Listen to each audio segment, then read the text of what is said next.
Remember the last time you saw a majestic English castle? You probably admired its impregnable walls, tall towers, and monumental size, imagining knights, princesses, and dramatic sieges. But have you ever wondered how these gigantic structures were built? Forget about modern cranes, bulldozers, and computers. Forget concrete and steel structures. In the Middle Ages, every stone, every log, every beam was processed by hand, and time was measured not in days but in decades. Human sweat, ingenuity, and incredible perseverance were the only drivers of progress. We tend to idealize the past, believing that medieval builders possessed some kind of lost technology or even secrets passed down from generation to generation. Do you think that building a castle was a feat worthy of superhumans or even alien intervention? Historical films and popular depictions often paint a picture of countless armies of submissive slaves, driven by whips working on the construction of ancient megaliths. But what if the construction of these English masterpieces was actually the work of completely different people? And the secret of their success lies not in magic, but in ingenious simplicity, striking ingenuity, and a deep understanding of the materials they used. What if the vast majority of those who built these colossal fortresses were not slaves but free, highly skilled professionals? Get ready to dive into the amazing and harsh world of medieval construction, where every tool was an extension of the craftsman's mind and will, and every builder was a true wizard, bringing the boldest architectural fantasies to life in stone and wood. Watch this video to the end, because what you learn will make you look at the history of human achievement in a new light and appreciate the incredible power of the human spirit. Subscribe to the channel so you don't miss out on new exciting stories that will change your view of the past and show you how amazing our ancestors were. When it comes to the construction of ancient structures, many people immediately picture thousands of slaves obediently performing hard labor under the whip of overseers. This image, deeply rooted in popular culture, thanks to Hollywood films and popular novels, is often projected onto any grand construction project of the past, whether it be the Egyptian pyramids or Roman aqueducts. It is not surprising that many automatically assume that the majestic English castles, which still impress with their monumentality and complex architecture, were also built exclusively by slave labor. However, this assumption is far from historical reality and is one of the most widespread myths about medieval England. Historical data show that by the 11th–12th centuries, the system of classical slavery as it existed in antiquity had virtually disappeared in England. This does not mean that slavery was completely absent in the early Middle Ages. Indeed, before the Norman conquest of 1066, a form of domestic slavery existed in England, and after the conquest, many local residents were enslaved. However, this phenomenon was relatively short-lived and gradually faded away. The reasons for this decline are manifold. They include the influence of the Christian Church, which, although it did not prohibit slavery directly, encouraged the liberation of slaves, economic factors that made the maintenance of slaves less profitable than other forms of labor, and the formation of a new feudal system. Feudalism, which became the dominant social and economic structure in England after 1066, was fundamentally different from the slave societies of antiquity. Under the feudal system, most of the population, including peasants, villeins, were tied to the land they worked for their lord. However, unlike slaves, they were not property that could be sold or bought as a thing separate from the land. Peasants had certain, albeit limited, rights. They could own property, pass on their land by inheritance, and most importantly, their labor was regulated, not gratuitous. They performed certain duties, but they could not simply be expelled from the land or sold.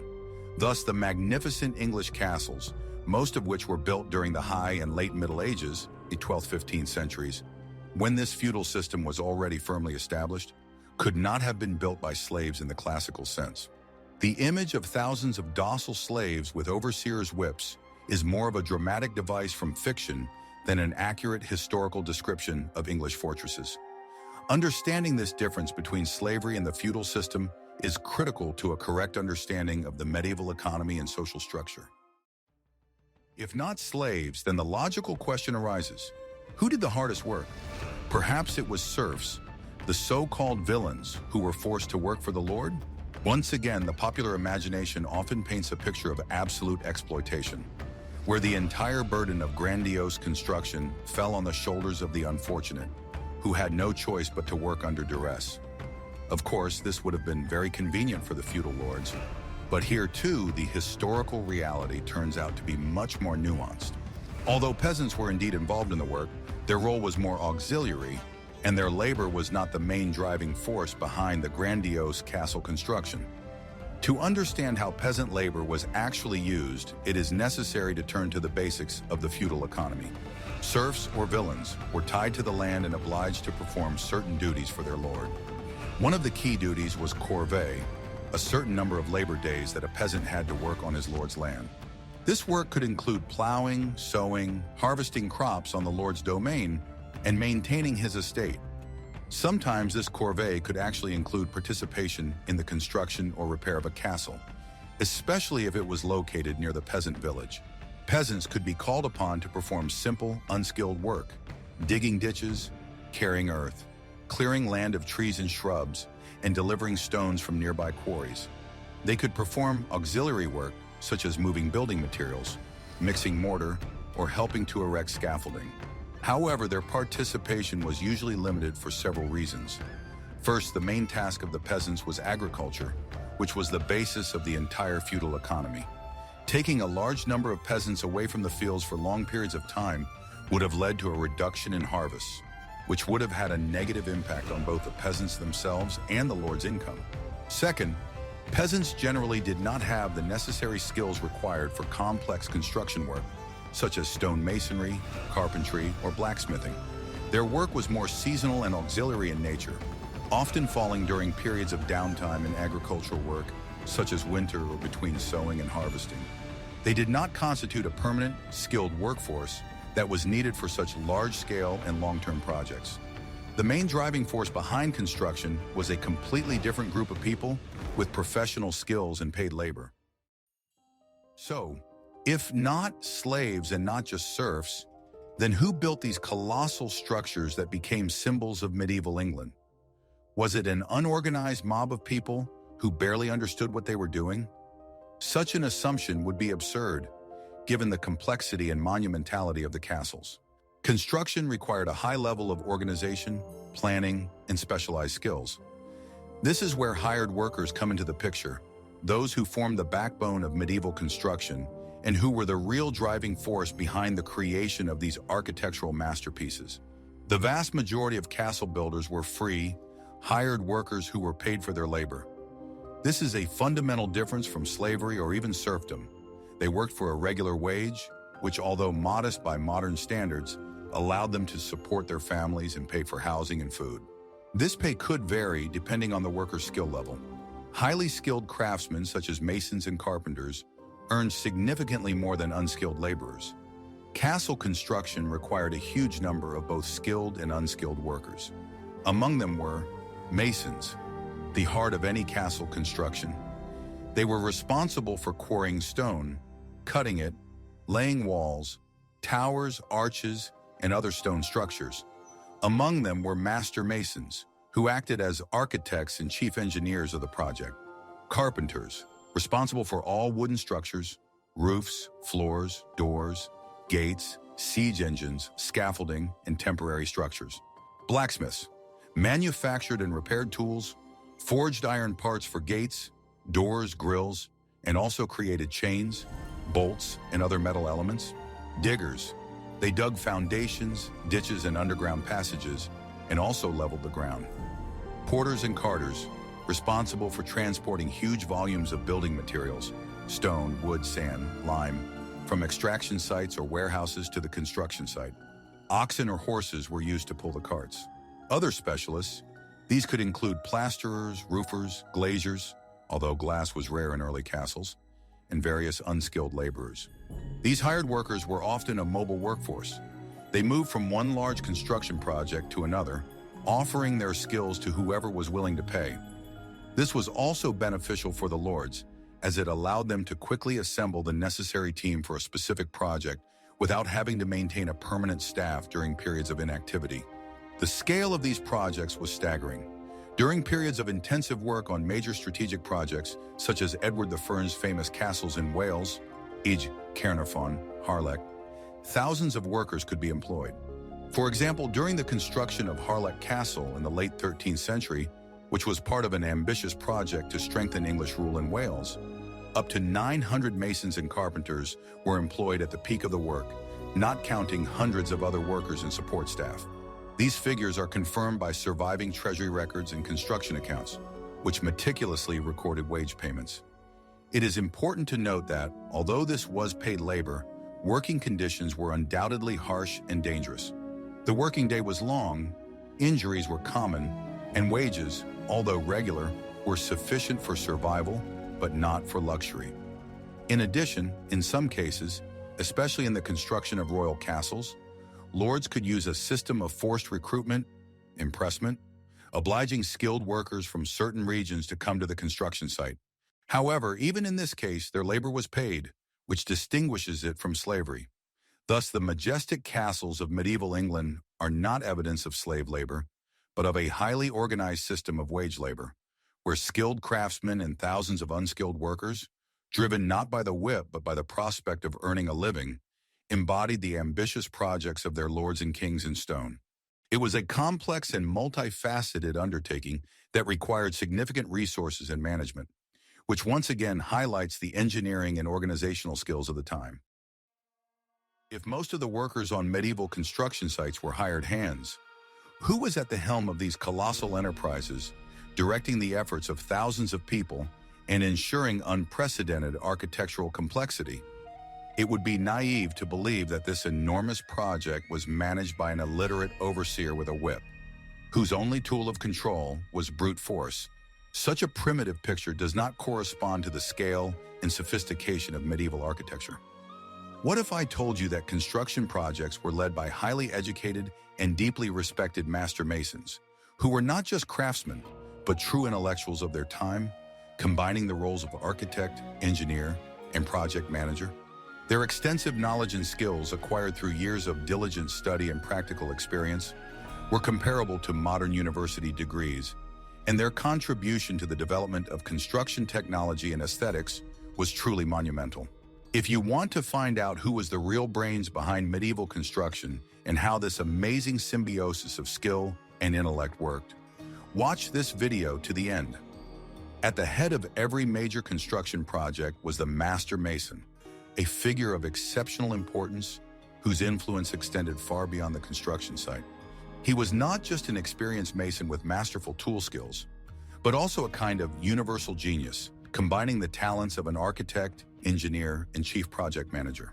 His responsibilities covered the entire construction cycle, from the initial conceptual design of a castle or cathedral, including the development of drawings and models, to thorough quality control of all types of work, selection of materials, management of the entire workforce, and even meticulous financial reporting.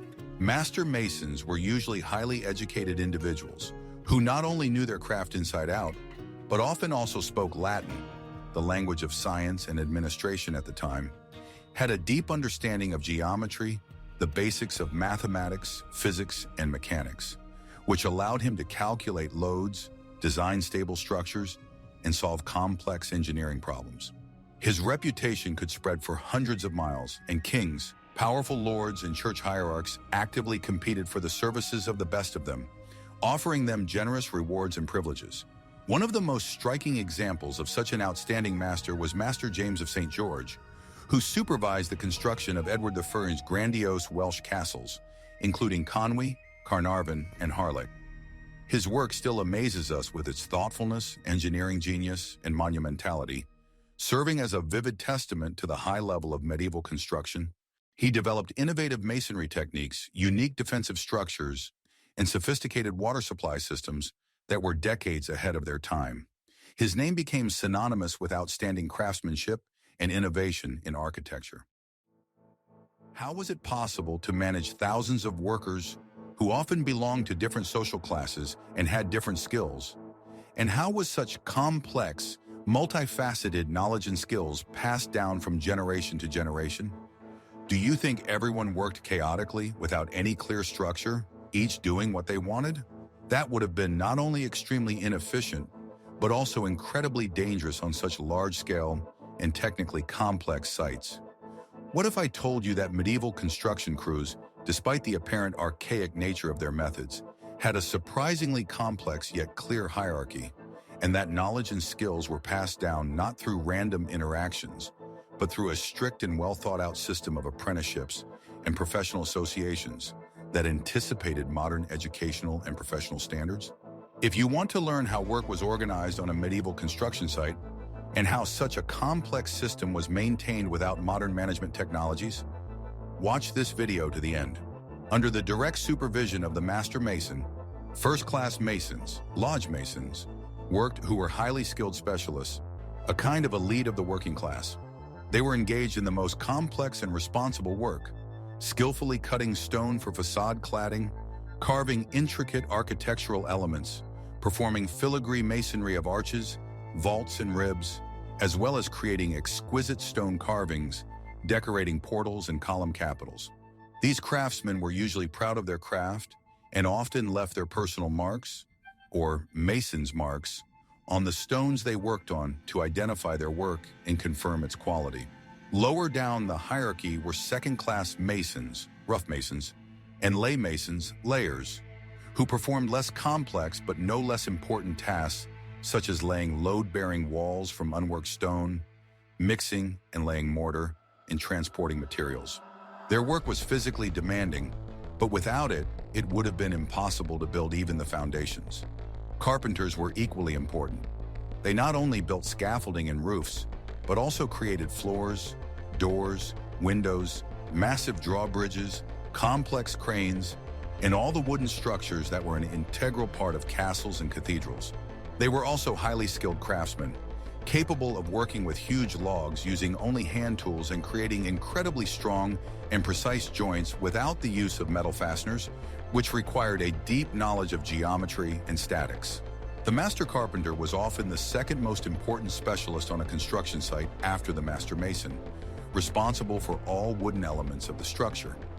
Blacksmiths played a critical role in making and repairing all the metal tools needed by masons and carpenters, as well as creating gates, grills, hinges, bolts, window frames, and other metal elements of the castle. Their work was indispensable because without strong and sharp tools, work would simply come to a standstill. This entire complex system was supported by strict and lengthy training. Young people started as apprentices, living and working in the master's house, gradually learning the basics of the craft. After many years, they became journeymen, working under the supervision of a master and honing their skills, often traveling from city to city to learn from different masters. Finally, after many years of practice, demonstrating impeccable craftsmanship, and completing a masterpiece, a complex piece of work that confirmed their qualifications, they could earn the title of master and open their own workshop. We have already established that, unlike in ancient civilizations, there was no mass slavery on construction sites in medieval Europe, and serfs, although they were used, made up only part of the workforce, and their labor was regulated. But what about forced labor as such? Do you think people were simply grabbed off the streets and forced to work for free, as if they were powerless slaves? That would have been too unfair and inefficient, even for a time when social norms were very different from today's. What if I told you that the crown had the legal right to compel its subjects to work on important government projects, but that they were paid for their labor and, most importantly, retained their civil rights and freedom and did not become someone's property? If you want to learn how this unique system of coercion, which was very different from slavery, functioned and how it was combined with the principles of remuneration, watch this video to the end.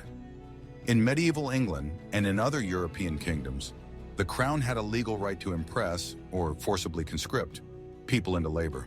It was something between mobilization and compulsory labor. Royal officials, with the appropriate authority, could issue special decrees or writs of impressment, mobilizing workers, especially skilled ones, from various regions of the kingdom to participate in large public construction projects, such as the construction of castles, bridges, roads, or fortifications. However, the key and fundamental difference from slavery was that these mobilized workers were paid for their labor, although this payment was often somewhat lower than that of highly skilled hired workers employed under contract on the free labor market. In addition to pay, They could also be provided with housing and food for the duration of the work, which was part of the compensation package.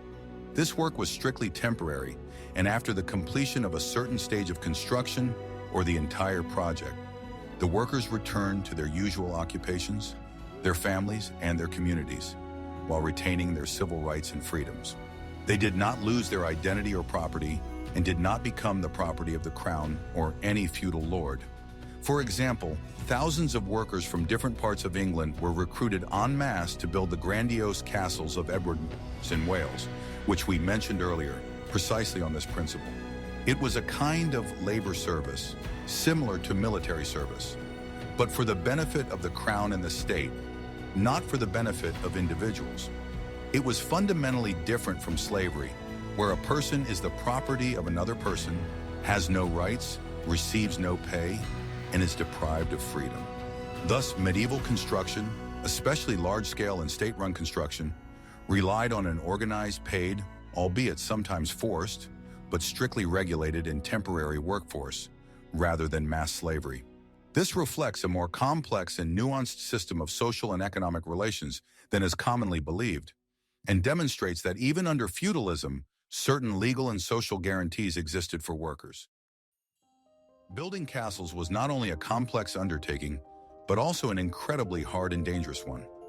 Do you think the workers just quietly went about their work without incident? That would be overly optimistic. What if I told you that every day on a construction site was fraught with the risk of injury, illness, and even death, and that working conditions were unimaginably harsh by modern standards? If you want to learn about the dark side of medieval construction, watch this video to the end. Working on a medieval construction site was exhausting and extremely risky. Diggers and porters made up the bulk of the unskilled labor force. They dug ditches and foundations, moved huge amounts of earth and rubble, and carried stones and mortar around the construction site. Their work was the hardest, most monotonous, and lowest paid, but without them, construction would have been impossible. Bricklayers worked with huge, uncut blocks of stone using primitive lifting mechanisms, which constantly threatened falls and collapses. In addition to physical exhaustion, workers faced threats from unsafe scaffolding, a lack of adequate protection from falling objects, and constant exposure to dust from stone and lime, which led to respiratory diseases. Broken tools, broken ropes, and falls from heights were all part of everyday reality. Medieval medicine was underdeveloped, and even a simple injury could lead to infection, disability, or death. An important aspect that is often overlooked was the lack of personal protective equipment. Modern builders use helmets, gloves, protective footwear, and goggles, none of which existed in the Middle Ages. The only protection was sturdy leather clothing, which offered little protection from falling stones or sharp tools. Unsanitary conditions on construction sites also contributed to the spread of disease. Workers lived in cramped, poorly ventilated barracks with no basic hygiene facilities. This led to outbreaks of dysentery, typhus, and other infectious diseases, which spread rapidly among people weakened by physical labor. Inadequate nutrition was also a serious problem.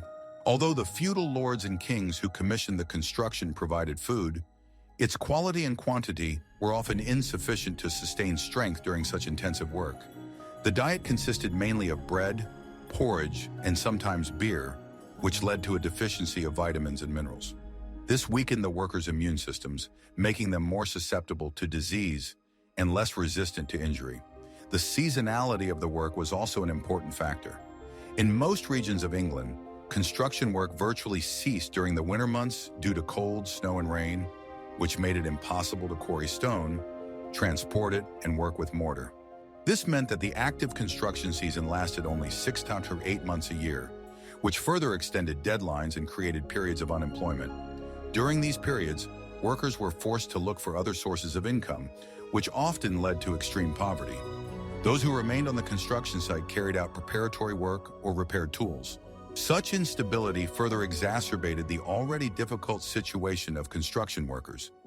Although rare, riots and strikes did occur when conditions became completely unbearable. Workers demanded higher wages, better food, or safer working conditions. However, such protests were often harshly suppressed, and those who participated were severely punished. Thus, medieval construction was a harsh test of endurance, where only the strongest survived and the lives and health of workers were valued extremely low. Imagine having to deliver thousands of tons of stone and hundreds of cubic meters of wood to a castle construction site located far from large cities and quarries. Do you think they had caravans of elephants or trucks? That would be too easy. What if I told you that medieval builders used transportation methods that were incredibly efficient for their time, but required the enormous effort of thousands of unskilled workers and meticulous planning? If you want to find out how they solved this logistical puzzle, watch this video to the end. The main means of transportation were waterways, rivers and seas, and land roads. Stone, especially for large castles, was often quarried in specially designed quarries, sometimes located tens or even hundreds of kilometers from the construction site. For example, white stone from quarries in France, Caen stone, and Portland in England was used for the tower. Stone blocks were loaded onto barges and ships, which transported them as close as possible to the construction site via rivers or along the coast. This method was most effective for transporting large volumes and heavy loads, as it significantly reduced the cost of land transportation. However, it was limited by the availability of navigable rivers and ports. If there was no waterway, the stone was transported on sledges pulled by oxen or horses along specially laid or improved roads. This was a slow and expensive process, requiring hundreds, if not thousands, of porters, carters, and drivers. Significant labor was also required to build and maintain these roads. Sometimes temporary roads were built that ran directly to the quarries. These roads were unpaved and turned into impassable mud in bad weather, causing delays and additional difficulties. The use of draft animals was a key element of ground logistics. Oxen, being slow but hardy, were ideal for transporting very heavy loads over long distances. Horses were used for faster transportation or for work in lighter carts. Managing and maintaining these animals required a separate staff of workers: grooms, blacksmiths, and veterinarians. The wood needed for scaffolding, building structures, floors, and roofs was also transported along rivers on rafts or carts. Logging often took place in remote forest areas, and the logs had to be dragged to the nearest river and then floated downstream. This was a laborious and dangerous process that required skill and strength. The logistics of materials was one of the most difficult and costly parts of the entire project, requiring careful planning and coordination of a huge amount of unskilled labor. Transporting a single large block of stone could require dozens of oxen and several days of travel. Problems arose constantly during transportation. Carts broke down, got stuck in the mud, were attacked by bandits, and rivers flooded. All this led to delays and additional expenses, and the main burden fell on these low-paid but indispensable workers. Without their titanic efforts, medieval castles would have remained nothing more than dreams for their customers. We have talked about masons and carpenters, but were there other, less visible but no less important workers on the construction site? Do you think that construction was exclusively a male occupation? That would be too simplistic. What if I told you that women and even children also participated in medieval construction, albeit in a limited role, providing vital support functions? If you want to learn about everyone who contributed to the construction of castles, watch this video to the end. Although heavy physical labor such as laying stones or carrying logs was mainly performed by men, women and children also played a role on medieval construction sites.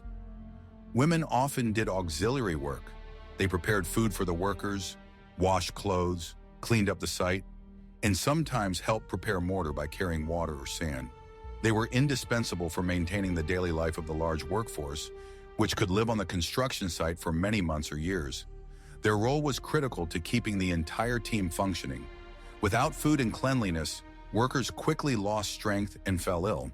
Some women were also able to perform more specialized but less physically demanding tasks, such as sorting small stones or even helping to create decorative elements if they had the appropriate skills. However, their work was usually paid significantly less than that of men, and their contribution often remained underappreciated in historical records. Children typically worked as apprentices to master craftsmen from an early age. They performed simple tasks such as handing tools, carrying light materials, and observing the work of their elders, thereby learning the basics of the craft. This was part of the traditional learning system, where knowledge was passed down from generation to generation. Their work was low-paid or unpaid, in the case of apprenticeships when they received food and shelter, but it was an integral part of the functioning of a large construction team. In addition, children could perform tasks that required dexterity but not strength, such as carrying objects to hard-to-reach places or collecting small debris. In some cases, they could help in the extraction of clay or sand, as well as in carrying small buckets of water. Support staff also included cooks, laundresses, blacksmiths, carpenters, who were not directly involved in construction but made tools, carters, grooms, and various supervisors and accountants responsible for keeping track of materials and paying wages. Blacksmiths were vital for keeping tools in working order. They repaired broken shovels, hammers, and pickaxes, and also made new ones. Carpenters built scaffolding, wheelbarrows, lifting mechanisms, and other wooden structures necessary for construction. Carriers and grooms took care of draft animals and transport, ensuring the smooth delivery of materials. Accountants kept detailed records of material costs, labor payments, and other financial transactions, allowing the client to control the project budget.